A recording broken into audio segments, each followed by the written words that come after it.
The views and opinions expressed on any program are those of the producers and/or the persons appearing on the program and do not necessarily reflect the views and opinions of FRCMedia, Bristol Community College, or the City of Fall River.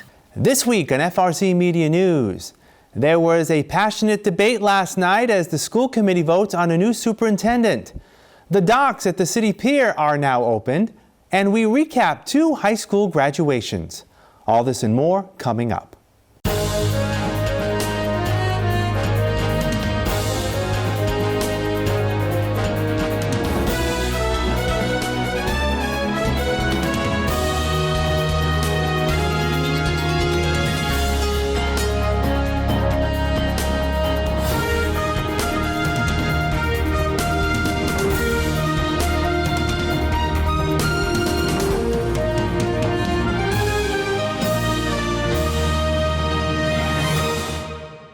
It's Thursday, June 6th, 2024, and this is FRCmedia News. I'm Keith Tebow. Drama surrounded the floor of a school committee last night as it voted to appoint a new superintendent of schools to replace the retiring Maria Ponce. The committee voted 5-1 to appoint current assistant superintendent and chief academic officer Dr. Tracy Curley to the position.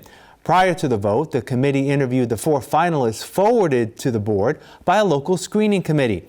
Each candidate was asked how they wanted to lead Fall River's public schools. Dr. David Thompson, current superintendent in Norwood, led off by saying he feels he can translate his successes in that community here to Fall River. This is a good opportunity for me to continue the work around equity and inclusion. It's an opportunity for me to work on academic success in and around student outcomes. I am very focused on improving student outcomes and opportunities. I focus on ensuring that students are enrolled in programs, given feedback for growth, and use that so that every student has a pathway and a purpose as they leave our schools. Dr. Curley said her learned experiences in the Fall River district will serve the community well. That I'm from Fall River, and it's really what brought me here and brought me back. I grew up in the Fall River Public Schools. I grew up in the community. I grew up and lived in neighborhoods all over the city. I think I didn't know it at the time, whether I was different or the same as other kids in Fall River, but I've learned a lot about myself actually coming back on a whole diverse spectrum of upbringing and resources is help kids, support kids to grow, get better, be better. East Bridgewater Superintendent Elizabeth Legault said her experience working in other school districts will suit her well here in Fall River. I love public education. I want to be with kids, and I want to be with teachers all the time. And when you ask about who I am, if you'd ask, people would say she loves kids, wants to be with kids, and wants to fix what we need to do for schools to make them better. My father was a teacher for 34 years. My mother was a teacher for 35 years. So public education is where I come from. And every child deserves an opportunity and access. But I also want to change the way we do things with teachers. We need to support them, we need to commit with them, and we need to strategize with them to continue our roles. Fall River native and current Bristol Warren Superintendent Anna Riley said her cultural connection to the city makes her a strong candidate. As an adult, I've come to appreciate everything my parents did to make this wonderful life that my siblings and I have. They worked really hard, got jobs. My dad had gone to school in Portugal, came here, had to get a degree translated, which meant coming all over again, which he did while we were all young and in school. And it was really something that's inspired me to believe in education and really see it as the great equalizer, something that will open the door for anyone. If you commit to it and you complete your education, it is the key that unlocks a successful future. Passions ran high during the committee's deliberation. In supporting Dr. Curley, committee member Mimi Larrabee said her longtime connection to the district and her contribution to the current success of local schools gives her an edge over the other candidates. I have to lean towards Dr. Curley because she does have a lot of experience in this district. She has learned from the best. She's had many opportunities to learn from the best. She has ample time to study under the people that have mentored her and have gotten her through the last 3 or 4 years, 5 years in this particular position. So I think it'd be an injustice not to let the team that is here now stay together and continue the work to lead us into the future and bring this district where it needs to be. I have the utmost confidence in Dr. Curley and the team that Maria has kind of formulated and started to build. I think it's time that we give them more time to work together. The lone vote against Dr. Curley was cast by committee member Kevin Aguiar. He favored Ms. Riley, saying he was looking for a candidate who had previous experience as a sitting superintendent. He also questioned the selection process. Dr. Curley is currently in the job, has 0 experience as a superintendent, 0, and other members had more. Ms. Riley has over 13 years of experience as a superintendent, several as a deputy commissioner of education. Her credentials are without comparison amongst anybody that came here before this interview. That's the reason why I'm passionate about the fact that I think we should be appointing her as the position. What we are doing, if this vote goes the way it is we're doing everything that we said to this public that we weren't going to do. We said we were going to hire the best candidate, but outside of politics. And if this vote goes the way it does now, if this vote goes today and Ms. Riley does not get the job as the most qualified candidate, it is very clear. It is very clear that this will be about politics, which is a problem, rather than the best candidate. The accusation of favoritism did not sit well with committee member Shelley Pereira. She criticized Mr. Aguiar for changing his stance on how he appointed a superintendent in the recent past. The last superintendent we had, I thought she's great. I think she's great. I think we all thought she was great. We unanimously voted for her. Where was she superintendent before she was superintendent here?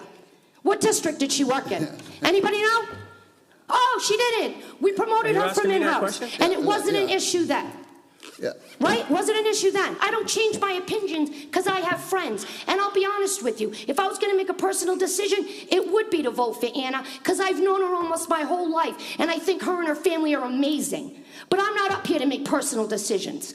I'm up here to make the choice that I think is right, and I don't want to be criticized because you disagree. Committee member Sarah Rodrigues also supported Ms. Riley. Following the elevated debate, she revealed her concern that not all students in the district will be served well by the current administration, and then released her frustration with the process. I have not seen those specific changes in special education and social emotional learning that I personally am looking for. And when I say personally, I'm talking about advocating for the 3,200 special education students in our district. That is a substantially higher number than any other district in the state, okay? So if I'm going to sit here and make a decision, my decision has to be based on what my values are and those pieces, and those are my values. I will not be a part of a discussion like this, and so the only last thing that I'm going to say is that effective immediately, I am resigning from this committee.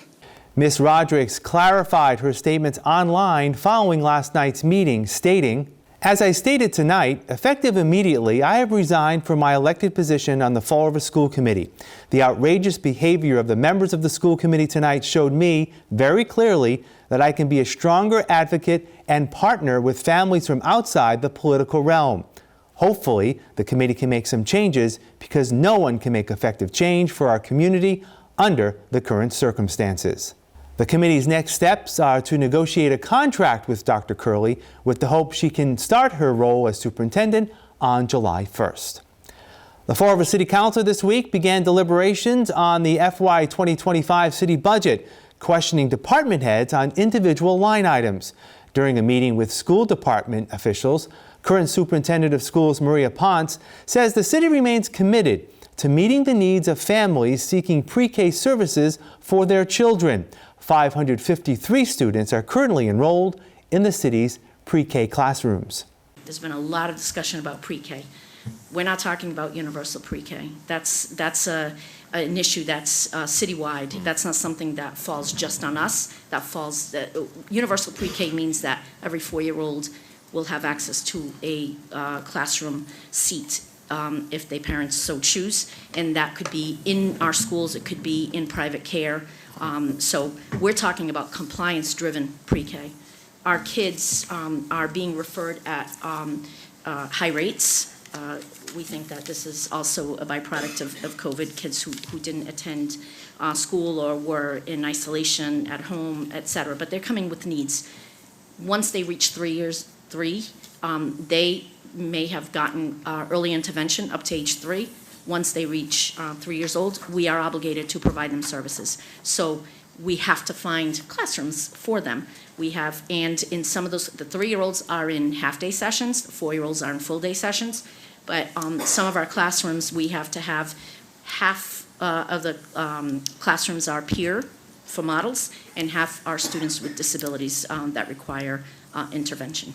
So our numbers are, we are keeping ahead of or staying on pace with our students who we need to provide pre-K services to. The budgets of the police and fire departments were also examined by the council, with discussion focused on staffing. Police Chief Paul Galvin says next year his department will deploy 221 officers while seeking new recruits to fill a number of vacancies. We have these 11 vacancies, but keep in mind, we also have some vacancies in budget and granting positions as well.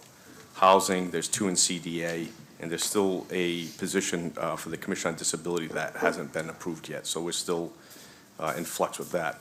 Also, I expect during the year that I'm probably going to lose maybe 3 people who are actually still in the building due to retirements, and then there's going to be an additional 11 people who are either leaving us through medical retirement or who are actually out of the building right now who are using their time. So that's going to give me, by January of 25, I'm going to have probably close to 29 vacancies that we'll be looking to fill. For the last 4 years, from 2021 through 2024, our high mark was 18 candidates 1 year, and the 4-year average is approximately 14.25 candidates per year. So, you know, based on those trends, I don't think we're going to have any issues this year. Next year, I think it's going to be year 3 from here where we're finally going to be looking at, okay, where are we with getting more people? That's, I think, where we're going to be looking to the administration to say, hey, where can we, move here? Fire Chief Jeffrey Bacon will have a complement of 187 firefighters next year, with an eye toward keeping those ranks at a consistent level. There was a waiting list for the last 4 years since COVID for the academy, and sometimes upwards of 6 to 9 months. That waiting list has gone down significantly. So I'm comfortable with, I just think it benefits the city, it benefits my department to have new faces coming in on a regular basis rather than a huge group. Just to take, for instance, last year we had a group of 12 to 14 that came in late spring to the companies. And now you enter your high vacation period with guys with less than 3 months on the job, and you're asking them to do things that you shouldn't ask them to do, and puts them in an unsafe place. So if you're constantly hiring, then you don't have that issue. So there were a lot of benefits to that, and there's no cost to the city to send to the academy. We've always been a reactive department. We wait until people retire, and we usually put a very large class through once a year. And it just made more sense to me to be in a constant state of hiring for a lot of reasons. And we're working with the administration right now to commit to, we just got to find that number that of anticipated retirements, like what are we really looking at, who's going to be retiring in the next 6 to 9 months, and see if we can process some recruits and get things moving on that. The council will continue its deliberations next week with an eye toward approving a budget plan by the end of the week. Fall River may soon have a new veteran service officer. At a budget hearing this week, the administration let it be known that it will ask the City Council to approve Talis Farris to serve in that role. Mayor Paul Coogan says Mr. Farris has military experience and has volunteered at the Veterans Center at Bristol Community College. Appointed temporarily because there was VSO training this week, and we didn't want him to miss the opportunity to go to that because it's maybe once a year or it cycles through every so often. So he wanted the opportunity to go, so we put him on temporarily as a one of those 90-day appointments.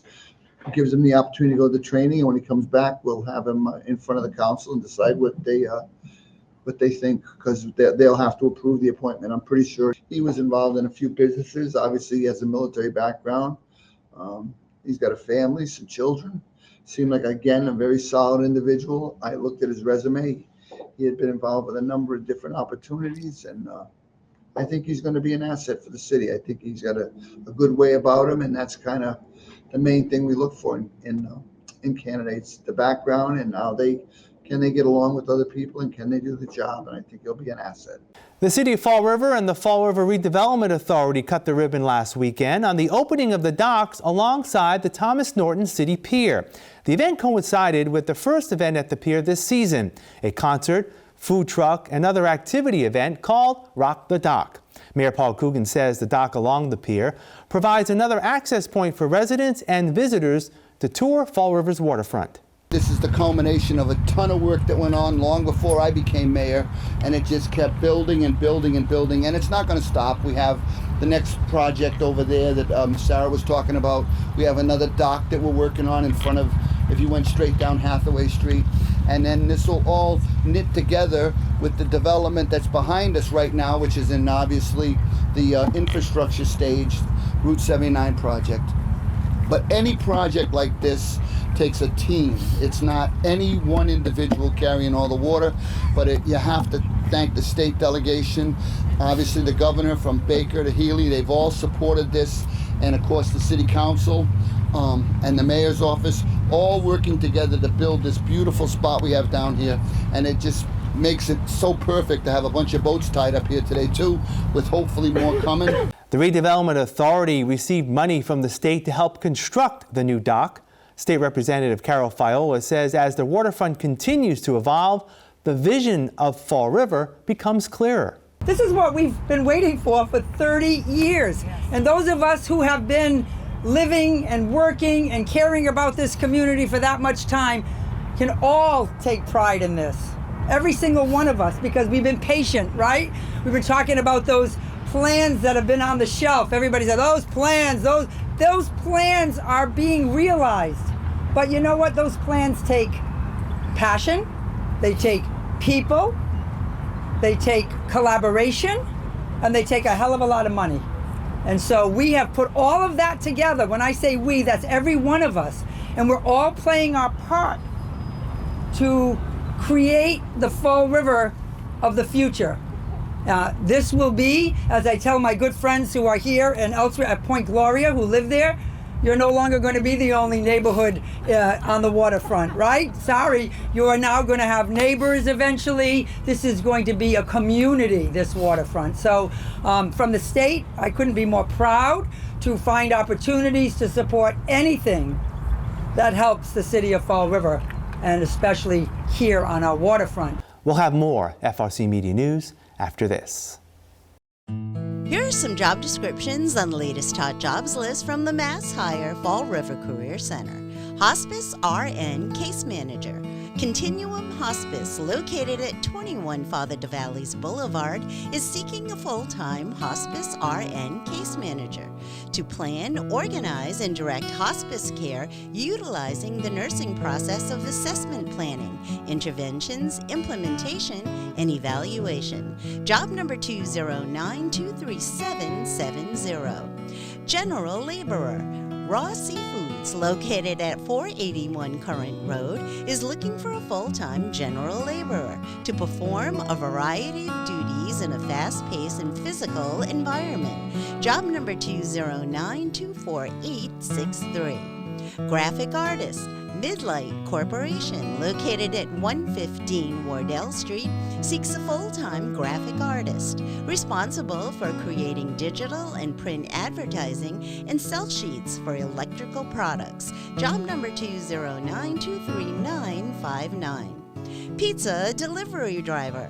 Pizzoni's, located at 440 Stafford Road, is looking for a part-time pizza delivery driver. For more information, call 508-673-7600. Taco Bell, located at 150 Plymouth Avenue, has an immediate need for the following full and part-time positions. Restaurant General Manager, job number 209-23345. Hourly Assistant Manager, job number 209-23451.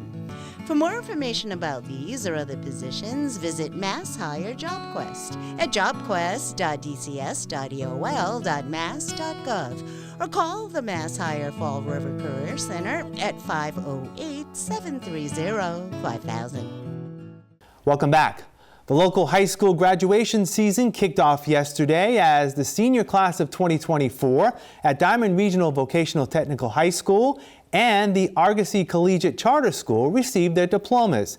At Diamond, class valedictorian Laya Tebow told her fellow graduates that regardless of the circumstances, time moves on and everyone needs to remember to be respectful and persevere. Let people know you love them and have so much joy that it makes you sick. Remember that this is the only life you've got, so you gotta live it big time. And most of all, never question your worth and your abilities.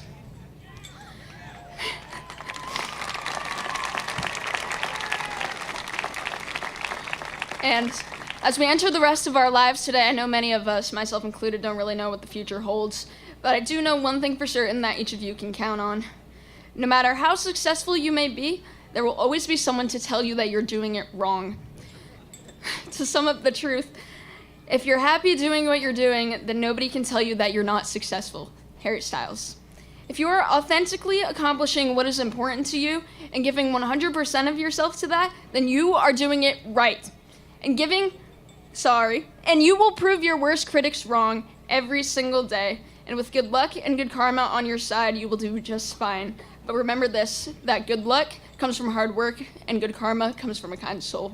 At the Argosy ceremony, valedictorian Emily Maria D'Arujo said graduates are prepared to face what she calls a true level of independence.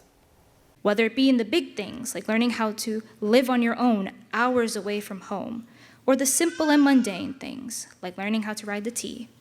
This task will not be easy, as it requires one to look deep into who they are, what they want for their future, and take the time to commit to achieving it. For you have a choice on where you want to go in life. Either you let things happen to you, or you take charge and things happen because of you. Some moments may lead to hopelessness, as expectations and peers pressure weigh for your thoughts. But remember to remain tough and flexible. Life is a never-ending cycle of learning, where through each iteration, we become a pinch more mature and a bit more confident. Class of 2024, this is a fresh start. You may feel unsatisfied and bitter about the shortcomings of the past that have led you to this moment, but that does not change the fact that you did it. We all did it. The past 4 years of hard work and the challenges we pushed through earned us this diploma. Our paths may diverge from here, but I'm excited to hear where life takes all of you. There are 2 additional graduations tomorrow on Friday as the Atlantis Charter School and BMC Durfee High School will recognize their senior class of 2024. Both ceremonies will begin at 6 p.m. We will wrap up this edition of FRC Media News after this.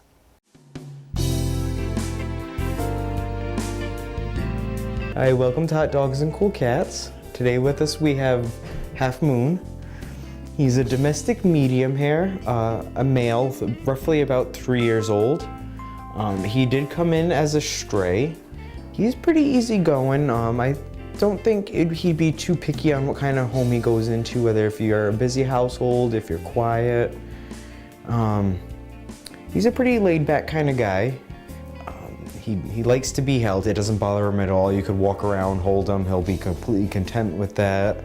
He's a decent eater as well. He likes to eat. I think he should be fine too, being in a house with kids. 5 and up, I believe, should be fine. So if you want to come down and meet Half Moon, we are Forever Paws Animal Shelter, located at 300 Linwood Street.